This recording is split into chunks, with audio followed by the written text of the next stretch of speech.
Merci Monsieur le Président, Monsieur le Ministre, mes chers collègues. Malheureusement, une fois encore, l'actualité se fait terrible et terrifiante au Proche-Orient.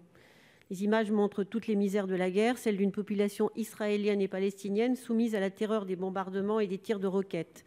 Les affrontements sont les plus violents depuis 2014, avec un bilan déjà trop lourd dans la bande de Gaza qui atteint désormais près de 230 morts, dont 58 enfants, et Israël qui a recensé 12 victimes, dont 2 enfants, sans compter les blessés dans les deux camps. Le constat est terrible.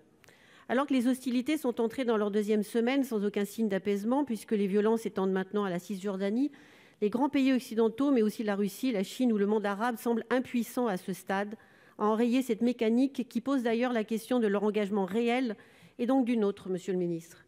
Le secrétaire général de l'ONU a appelé à un arrêt immédiat des combats qui risquent de, je cite, « déclencher une crise sécuritaire et humanitaire incontrôlable dans la région ». Les 15 membres du Conseil de sécurité ont condamné les violences contre les civils des deux côtés et la presse à Gaza, mais une déclaration commune n'a pour l'heure pas été émise, bloquée depuis une semaine par les États-Unis. Nous attendons le sort réservé à la résolution déposée par la France, l'Égypte et la Jordanie hier soir. Monsieur le ministre, n'est-il pas urgent d'agir au nom de la seule raison qui vaille, celle de la paix, de la protection des populations civiles, que la France défend à travers la solution à deux États ? Au-delà de son statut de membre permanent du Conseil de sécurité à l'ONU, la France est l'un des rares pays à avoir la capacité de parler aux deux parties et pourtant elle choisit de soutenir une médiation menée par l'Égypte. N'y a-t-il donc aujourd'hui ni plan de paix, ni interlocuteur capable d'en proposer un ? Que penser de la prise de position minimaliste des Européens d'une solution politique qui n'a même pas fait l'unanimité et qui nous marginalise tous au seul rôle de soutien humanitaire et économique et non d'acteur pour générer un processus de paix? Pour vous répondre, la parole est au secrétaire d'État chargé des Affaires européennes, Monsieur Clément Beaune. Vous avez la parole. Monsieur le Président, Mesdames et Messieurs les sénateurs, Madame la sénatrice Conway-Mouret, vous avez raison de rappeler la nécessité d'efforts diplomatiques amplifiés.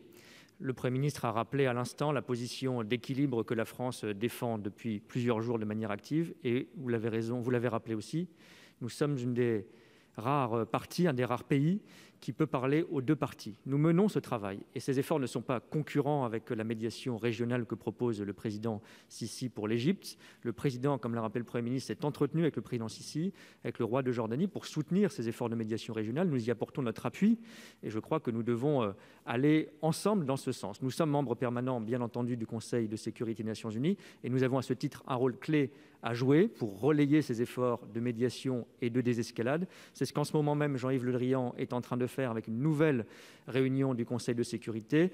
Vous l'avez indiqué, nous avons proposé un projet de résolution qui vise à amplifier ces efforts diplomatiques, à tenir cet équilibre entre la nécessité d'un accès humanitaire rapide, notamment à Gaza, et puis les efforts pour appeler à un cessez-le-feu et permettre un cessez-le-feu le plus rapide possible. Je regrette, comme vous, que les efforts de coordination européenne ne soient pas plus efficaces dans les dernières heures qui ont suivi, parce que quelques partenaires européens n'ont pas voulu jouer ce jeu collectif. Néanmoins, le haut représentant Josep Borrell a été très clair sur le fait que la position européenne était la même que celle que défend la France, c'est-à-dire le soutien à la sécurité d'Israël, l'appel à la désescalade et le soutien à tous les efforts humanitaires d'urgence. Nous poursuivrons encore ces prochaines heures avec nos partenaires de la région, et nous sommes un des rares pays à pouvoir parler à ces partenaires régionaux, Jordanie et Égypte en particulier, pour assurer le plus vite possible le retour à un dialogue, le cessez-le-feu et le soutien à la situation humanitaire. Madame Conway-Mouret.